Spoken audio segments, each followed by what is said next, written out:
Hello, hello, and welcome to the Rock Metal Podcast. I am your host, John Harris, and today we have a Power Talk Music Industry Insider Series chat. I've got Gary Bunko and Hannah-Maria Viola, and together we're going to be talking about band management because these guys manage a band. And I thought that would be a really good idea to have a band manager on, or a couple of band managers on, to talk about that, because so many questions come to mind as far as that side of the music industry. So, guys, welcome to the show. Thank you very much. Thanks for inviting us, John. Thank you very much indeed. Absolutely. Thanks for coming on. First band management team on the show. Now, I guess we'll start small. Tell us how you guys got into band management. Okay, I'll start with that, John. I'll start with that question. A young group of people. I went to a festival just before COVID, actually, and there was a bunch of guys playing, and there was lots of guys playing some sort of, it was all like cover versions and stuff. And these guys got up on the stage, and all of a sudden there was like 100 youngsters down the front of the stage singing their songs, singing the lyrics on their songs. So I got inspired and I got quite impassioned about it. And then they asked me to manage them. They just said, would you help us? And I said, yeah, why not? And the first thing that hit me was the opportunity for these guys, because there was something different happening. And they just asked me to help them out. And I said, yeah, I'll help you out for a while because I'm not professional at this, guys. I'm not. This is new to me. The whole experience is new to me. But I said I'd help them until the point of time comes when they're good enough for me to hand them over to someone else. But the first thing for me was I fell in love with the band because of what passion other people had in them. So that's it for me. Okay. Hannah? Well, myself and Gary met. We're living at a hotel at the moment, and I met and we were discussing music. And he sent me some of the songs from the band, and straight away I was like, "Fantastic! Would love to get on board." So I started off creating the website for the band, and then it's just kind of expanded into a bit more of a PA role, so kind of supporting everything that Gary's doing, and for the boys as well. So it's been really, really exciting. Kind of again for both of us, it's kind of an impromptu start. But excited to be part of it. So, yeah. Yeah. Well, I mean, to be perfectly honest, I've heard a few stories now, and the crazy thing about the music industry is it's not an industry that you walk into somewhere and hand in an application and say, I can start tomorrow. There really is no process for that. It kind of is exactly what you said. There's an opportunity that happened, and I dove into it, and this is how I dove into it. Sure. Now, that being said, something that you mentioned, Gary, was helping out the boys until you can hand them off to somebody else. What kind of help does a manager do? I think what I have to do is listen to what they want, but the enthusiasm of a bunch of 21-year-olds is different from someone like a 56-year-old can sort of give them advice on. So I think what sold it for me as well, John, was when the first night ever we met as a band, okay? I said to them, so, what do you want to do? And they were all like really excited, and we want to change the world, and we want to do this, and we want to do that. And I settled them all down a little bit and said, no, what's it really all about? And one of the guys who was the drummer in our band said, the thing that I really want is I don't want us to break up and not be friends anymore. And I want us to respect our values as people. And I was sold on that thing. And when we meet, right, we've got an agenda, and I'm quite a structured person, and I've got like businesses, behind me and all this. I think the interesting thing for me is how I sort of apply that to the music industry, how I apply it to 21-year-old enthusiastic guys who are very, very talented. And when the one guy said the values and the respect for each other and the fact that we don't argue, so every time we meet, the one thing that's on top of the agenda before the songs and before the gigs and before all of that is anybody not happy with what's going on? Is anybody not happy with me? Is anybody happy with each other? And we do, and we do, right? We're like super close, right? Mm-hmm. But it's about value and honesty and openness, and why not? Why can't we change the world, man? Come on. Yeah, you two did it. Beautiful. Okay, so a sense of organization. So I guess the next question is, if a band is organized, I guess they don't need a manager, or is there something else?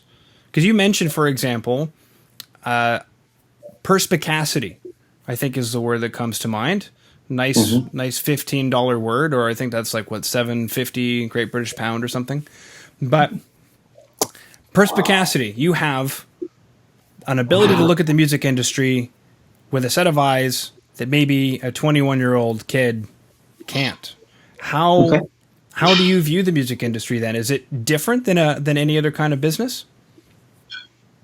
No, I don't think it is, actually. I think there's lots more egos within the music industry, and that's from some relationships I've had recently talking to people within the music industry. But the music industry and everything else is a process, John. Mm-hmm. And every element of it is a process. Now, there's creative processes and there's business processes, and what Hannah is bringing into this party, and I'll hand it over to her to speak now, because Hannah just organizes everything really, really well. But the fundamental is that we never lose the idea that it's all about the music and the creativity. So I tell the boys, give me the music and we'll do something with it. But let's not take off the agenda. It's not about me and Hannah managing it. It's about the audiences who are going to listen to something and go, wow, they do that, and we'll sort everything else out for them. Anna, what do you think? No, I agree. But with the kind of going back to the music industry, like any other business, yes and no. In many ways, as you know, the kind of structural, it's a business at the end of the day. But the difference being, well, obviously the competition in the music industry at the moment is probably a lot more than I'd say maybe other businesses. I don't know, like an accountant, for example. I reckon the music industry is a lot more, but then it also gives a lot more scope for different avenues. For example, there's so many different types of bands, so many different types of genres that you can fit into, which I think is incredible about it, which is something that maybe other businesses don't have. Mm-hmm. Is that, you know, it's like kind of one way, and that's it. The music industry, there's so many different possibilities, which is one of the best things, I guess, about the music industry. The creative kind of scope, it can go anywhere, it really can. So yeah, I think yes, there's fundamentals about the business that are similar to that of any other business, but ultimately it's the kind of idea that there's lots of different ways that it can go. It's a little bit different. And John, what I want to add to that is, right, I'm an old geezer, right? I'm an old geezer. This girl knows. If you say so, Gary. If you say so. Yeah. But you know, this lady here, she's musical and she's young. And the boys I look after, and I do look after my boys, mm-hmm. right? For the right reason, I hope. But I don't see what they see. I don't hear what they hear. I don't understand what they understand. And so I've got to leave it to. I've built a little creative team around me, and I'll just do all that other stuff, and these guys can just let it rock, man. You know? Yeah. You know? Cool. Okay, so I'm starting to get a clearer picture that. Basically, you remove some of the duties from the band so that they can focus on what they can focus on. 100%. 100%, right? And when we talk, and Jack Mason, who's a sort of, a lead singer, and a big inspiration, and everybody else, we've got Yayan and Talin and Jack Jones and Morgan all involved, and they all create this fantastic sort of output, if you like. But it's about me taking the pressure off them so they can just play with that. Why should they be worried about all that other stuff? I got to take that away from them so they could just go, man. Just, do it. Although sometimes they're difficult to manage because of the egos and that, and the just absolutely, we want this done tomorrow. And, given COVID and all stuff, sometimes things can't be done tomorrow. And they've been very patient. Mm-hmm. But I mean, we've got 7 tracks in the bag with all everything that's needed behind us. So I can just press the button in the morning on every single one of them. And they've been very patient with me to allow me and Anna to organise that. So I respect that, but they're still banging out the numbers because that's their job. That's their job. Mm-hmm. Bang the numbers out. Bang the songs out. Yeah. My job is something different. And we've got a nice little working thing, It's really cool. Yeah. So do they show you a song and then you come up with the plan to get it recorded, mixed, mastered, artwork, or how does... Well, I'll tell you, it sort of starts before then, to be honest. So we've got a little recording studio, a rehearsal studio, not a recording studio, okay? And what I've sort of, and I hate to say this, but perhaps I've drilled into the boys. Mm-hmm. They used to say, "Oh, we got 20 songs." I said, "I don't want 20 songs. You might have 20 songs messing around, but how many of those 20 songs have moved on to the next stage where they could be possible songs? And then how many of those songs are nearly ready to record? And how many of those songs are actually recordable?" So I want to see the numbers coming through the pipeline. Right. And funny enough, I talked to the guys about this, and down in our, and it's not a great facility. It's almost like a little garage, but it's a little bit better than that, right? But what we've got now is they've got a board, and they've created these 3 boards. And the 3 boards, and it was their creation. Mm-hmm. And I'm super proud of them for what they've done, because they got these 3 boards, mate, right? And the first board is like ideas. Yep. Next one is nearly there. And the next one is, Gary, this is what's ready. Yep. And they work on that, and they've got their little ways of doing it. And I think that's really cool that they've taken that on, because that is what they do. And all that sort of, is the artwork ready? Is the video ready? Is the graphic ready? Is the website ready? That's what we do, right? Mm-hmm. That's what we do. Yeah. But they've got organised in a very, very nice way. It's a creative organisation. Yeah. But that environment that we've done for them, and I'd like to think that they'd appreciate that. Perhaps they don't realise it. But I hope one day they'll appreciate it, John. Yeah, no, it makes sense. Recently, I had an artist who was on the show previously, send me a track and say, "What do you think of this song?" And I wrote them back and I said, "It's not a song yet. It's 4 chords and a drum beat."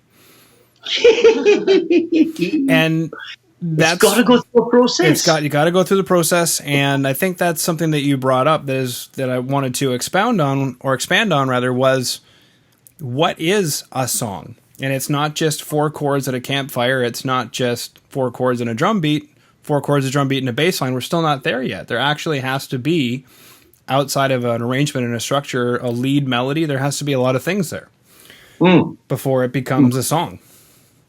And I think what the guys have done very, very well. There's a very which is what I'm really excited about, John, is there's a very natural capability in songwriting within the band that we have, but they're learning to get together as influencers, and they start to work it out a little bit more in the early stage, because I think now they're realizing if you don't realize what the end point is going to be or what it should be, in terms of what the audience will love, and we talk about light and shade, and and what would make a great song in a sort of a sort of a stadium environment. What would make a great song in a sort of a closer knit environment, and they're going through those learning processes, which I'm really impressed with.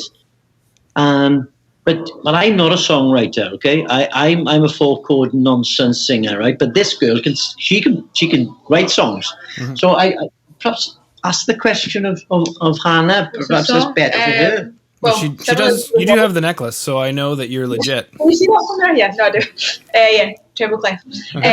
So similarly, I can relate to the boys on that level, which is why we have quite a good balance between us. Because as I said, obviously I'm a musician myself, but so with regards to what is a song, that is when, for me particularly, and I think the boys probably would think similarly, is when you hear that and you go, "That's it, done." Like it's kind of like a feeling. You've got your arrangement. Yeah, you've got this, you've got that. Put it all together, but it's when you hear it and go, "That's what I'm wanting to put out there." That's when it's a song. Yep. When it's at that point. Very good, team. Very good. My big, huge honking question, and this is a honker, guys, is somewhere between what advice do you have for bands, and that also sort of relates to, I'm a band, I want a manager. How do I find one? How do I get one? How'd you get a manager? That is a honker, mate. That really is a honker. I don't know, because I'm trying to put my head in the position of that question. Mm-hmm. I can only answer from my perspective is why I chose a band to take to the top, and I will take them to the top, John. I will take them to the top. I believe you. Gary Bunko would do nothing less. There is no chance that anything else is going to happen. But myself and Hannah went through a similar conversation this afternoon. And I said to Hannah, if you're an artist and you had to look for a manager, what would you want from that manager to bring to you? What are the basic things? What are the performance things? What are the delighters that a manager could bring to you? And if someone came to me and said, this is what I want from you, and this is how I'm going to manage and measure your capability. And I asked Anna that today, right? So forget my band.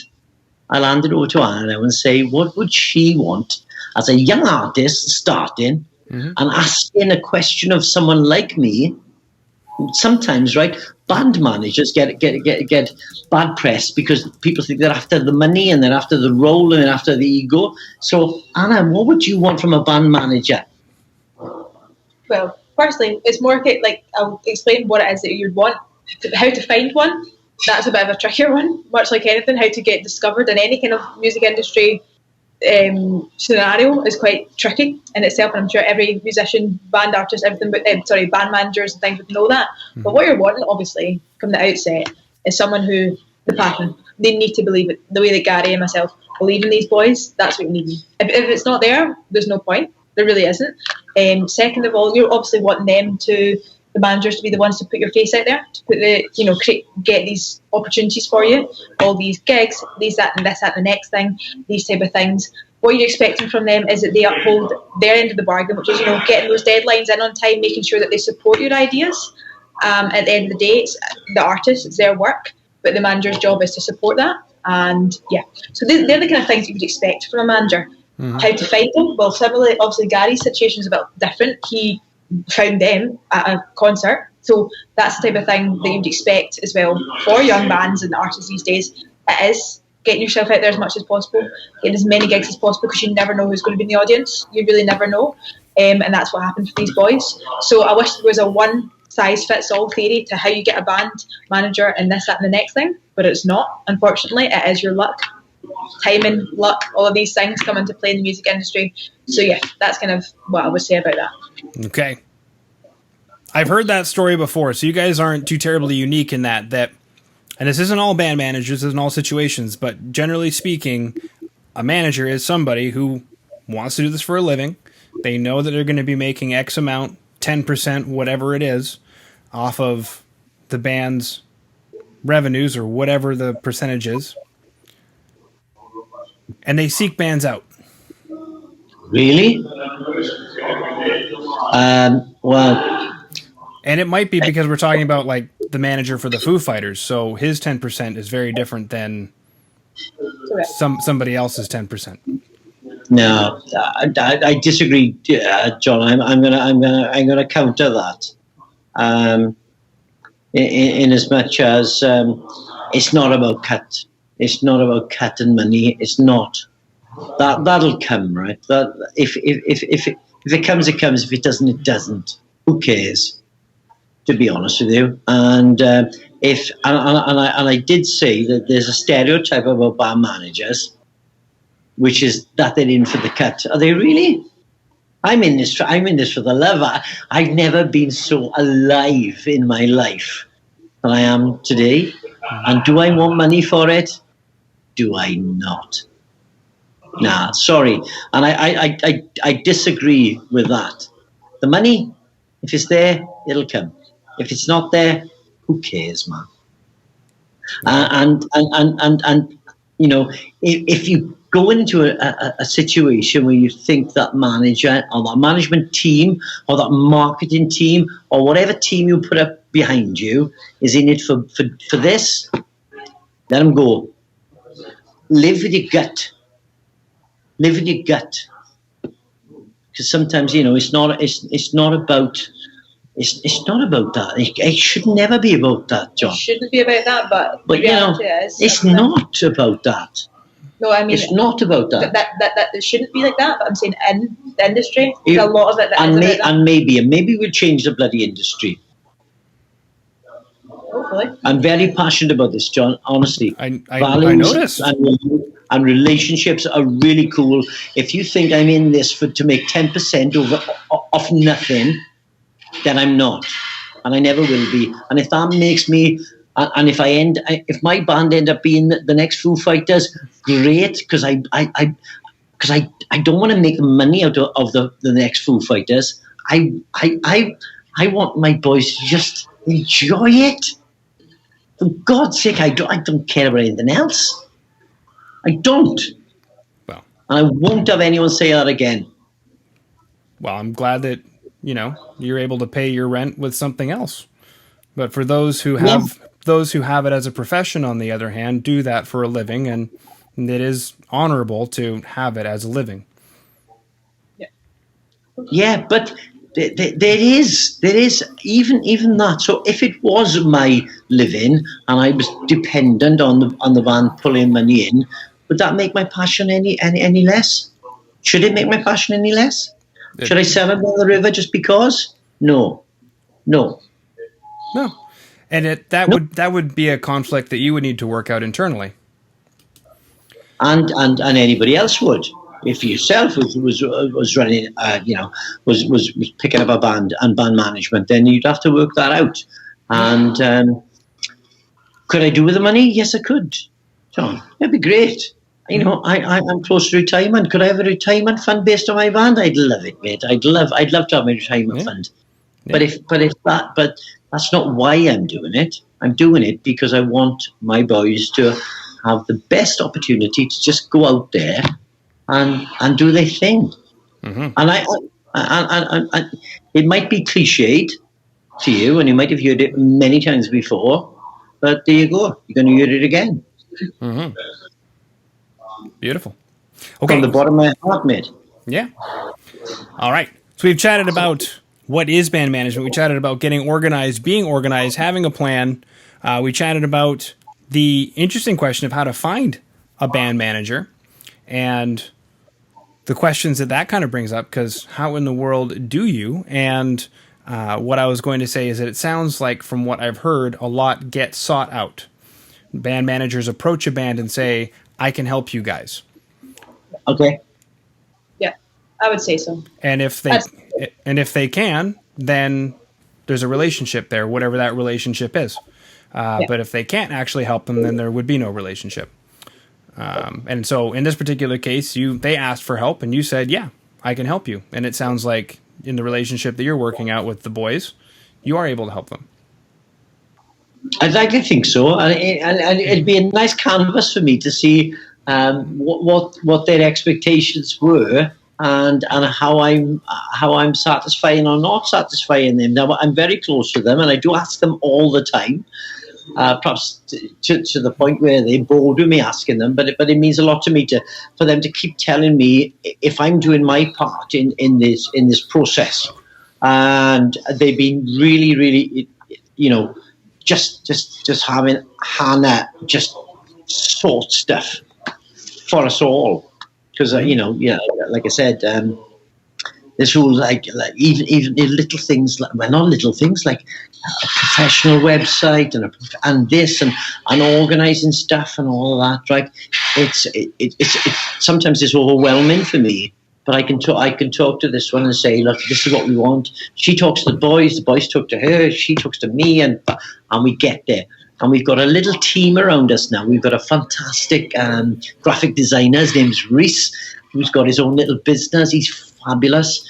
We've got a guy called James Weaver, who's our he's a producer and he's a music producer, and he works out of a little bedroom, but he got a great sound and all the rest of it. And my I don't know, and this might be a selfish thing, and I'm sorry, it's not about me, it's about the band. Mm-hmm. But from when I sort of shine the light on me, what I'm really striving for, my legacy, as and when I move on from all of this, that this kid and all the other kids and the band and that creative thing that I've got are so close, and they're so well, I don't know, just in a place where they got everyone's got to have this attitude that if they're not going to do it, then somebody else will, and they're all good enough, they're all talented enough, and all I want to do is just let them do it. I'm just a guide for all this. Honestly, I'm not very good at anything, John. And she'll tell you that I'm shit. I'm not very good at anything, right? Mm. But I just want to create an environment where they can conquer the world. This lot, they can conquer the world, man. Beautiful. All right, well, gang, thank you so much for coming on to the Rock Metal Podcast today. Thanks for having us. Thank you very much for having us, John. Thank you very much indeed.